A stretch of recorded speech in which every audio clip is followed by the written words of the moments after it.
Assalamualaikum warahmatullahi wabarakatuh. Kembali lagi kawan di Legenda Catur Dunia.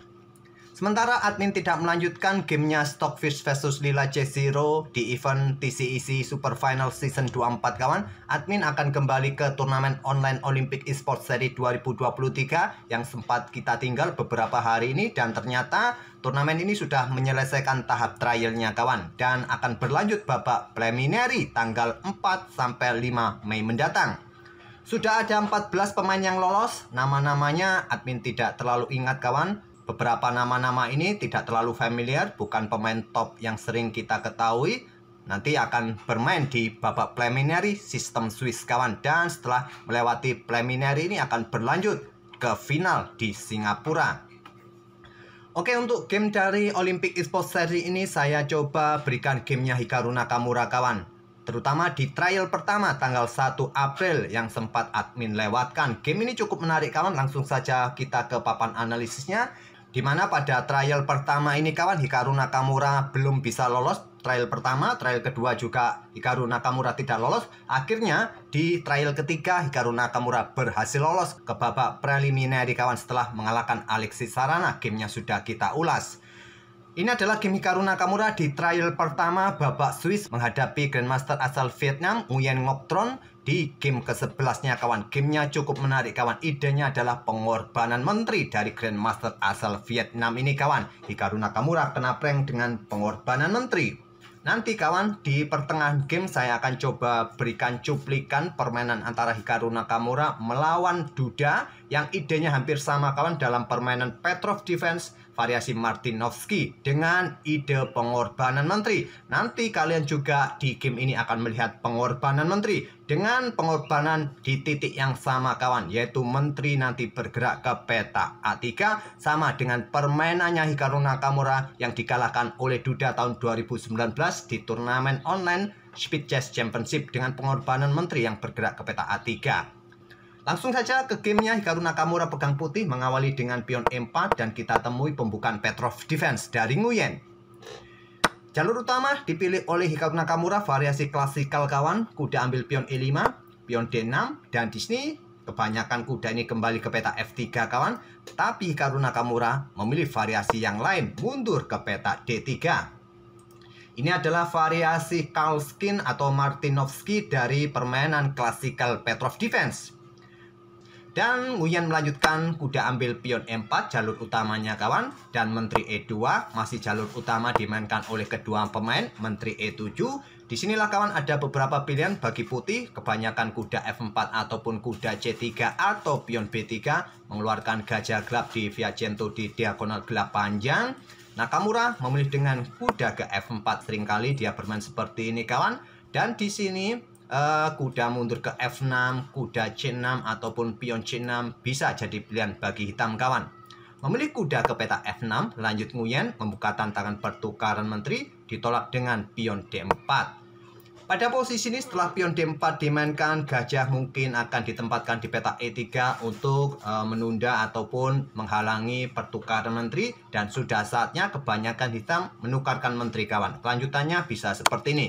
Menteri pukul menteri diambil oleh gajah, gajah terang F5 serang pion, pion C3, mungkin kuda D7 kawan, dilanjutkan oleh hitam, ataupun dengan pion H6 untuk mencoba membatasi pergerakan ataupun kontrol peta G5, ataupun kuda ke C6 bisa jadi pilihan kawan.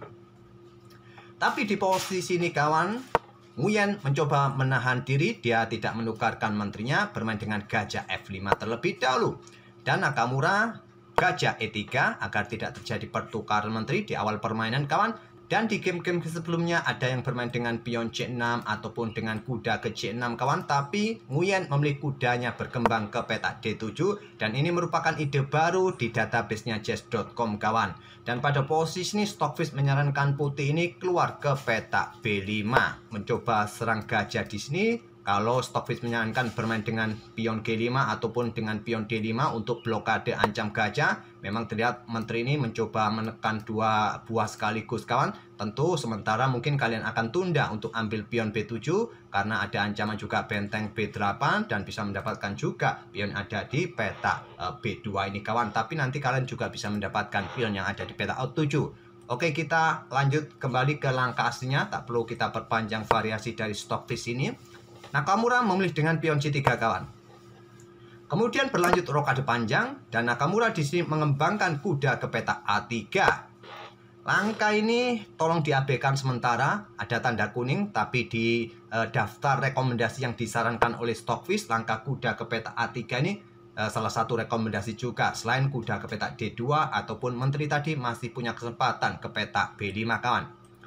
Kuda ke A2 dan di sini raja bergeser ke B8. Ada tanda merah, artinya di sini terlihat hitam melewatkan sesuatu yang lebih baik daripada raja bergeser ke B8. Tapi dari rekomendasi engine kawan, langkah raja bergeser ke petak B8 ini masih cukup bagus, jadi abaikan saja. Nakamura rokade panjang juga, ada benteng E8 memberikan tekanan di lajur E kawan. Begitu juga Nakamura menggeser bentengnya ke E1.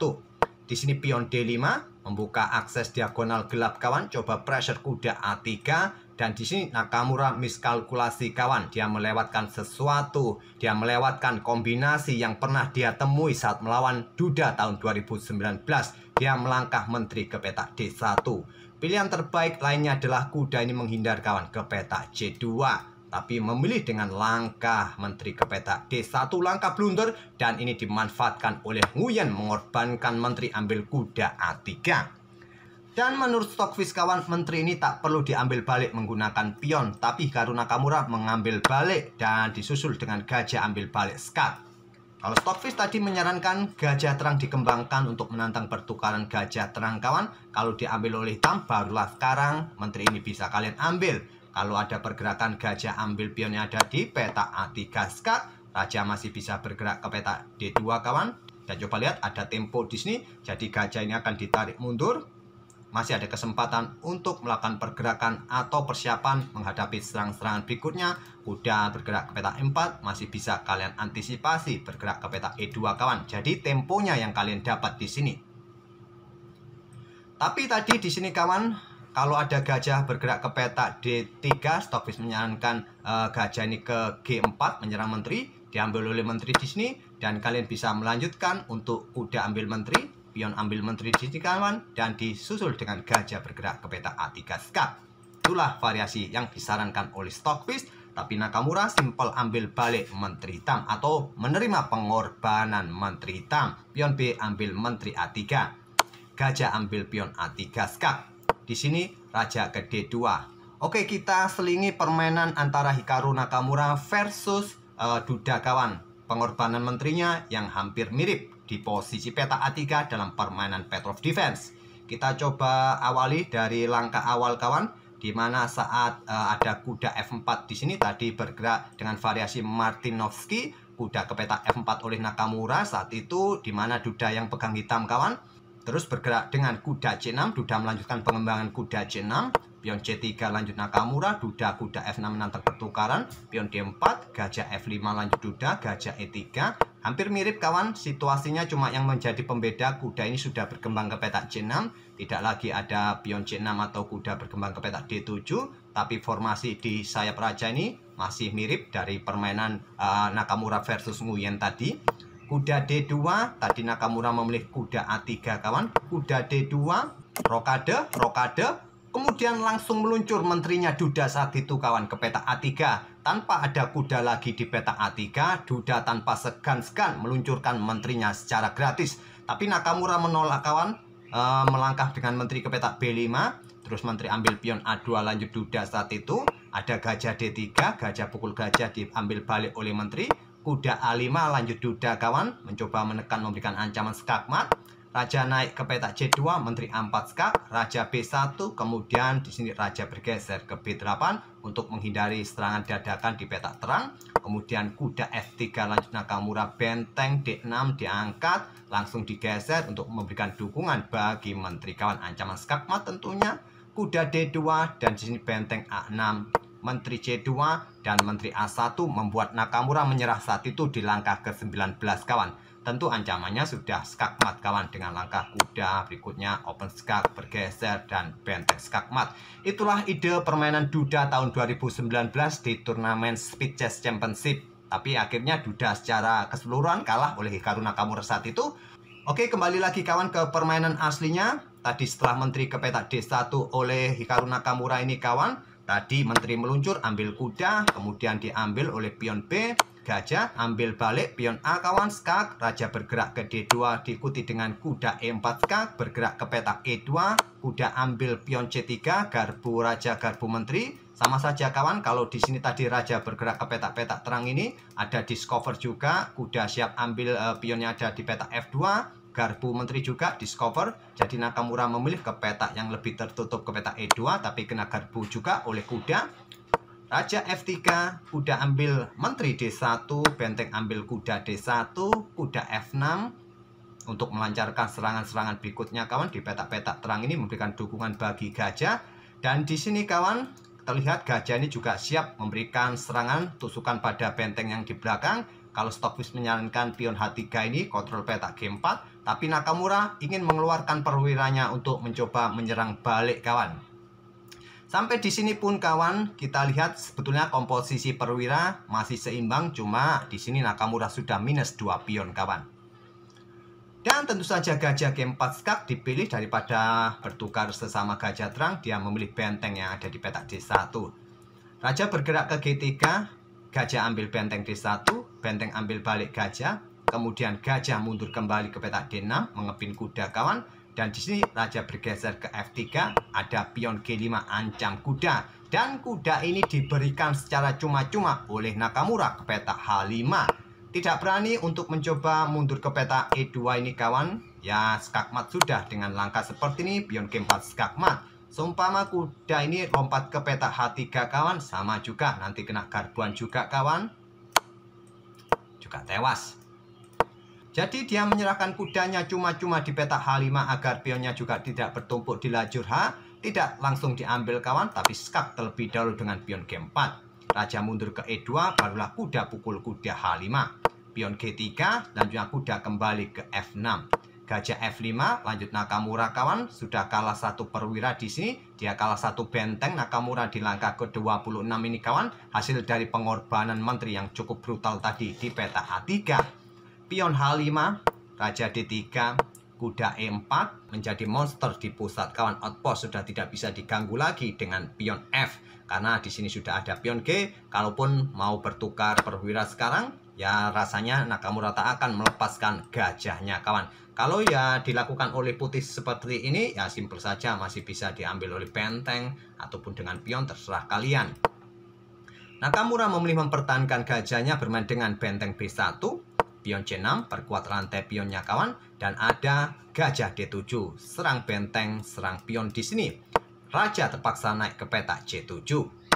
Gajah ambil benteng, diambil balik oleh benteng, kemudian ada pion H3 diterima, dan benteng H1 lanjut Nakamura. Pion H4, dan di sini benteng ambil pion H3 terlebih dahulu. Kalau di sini pion pukul pion kawan, artinya diagonal ini terbuka, pion ini bisa didorong. Oleh karena itu dibiarkan pion hitam ambil pion G3. Selanjutnya benteng H7 lanjut Nakamura mengepin pion di sini, dilepas kawan bermain dengan pion pukul pion F2, benteng ambil pion F7 skak. Blokade oleh benteng, benteng turun ke petak F3. Di sini pion A5 dimainkan oleh Nguyen, kemudian ada pion A4 dihentikan. Ada pion B5 terpaksa. Nakamura masih belum mau menyerah kawan. Nakamura sebetulnya berharap lawannya ini jatuh jamnya, kontrol waktunya habis kawan. Tapi coba lihat, Nguyen ini bermain cukup efektif, masih bisa mengimbangi kecepatan dari Nakamura. Dan selepas benteng F5 ini, Nakamura memutuskan untuk resign juga di langkah ke-39.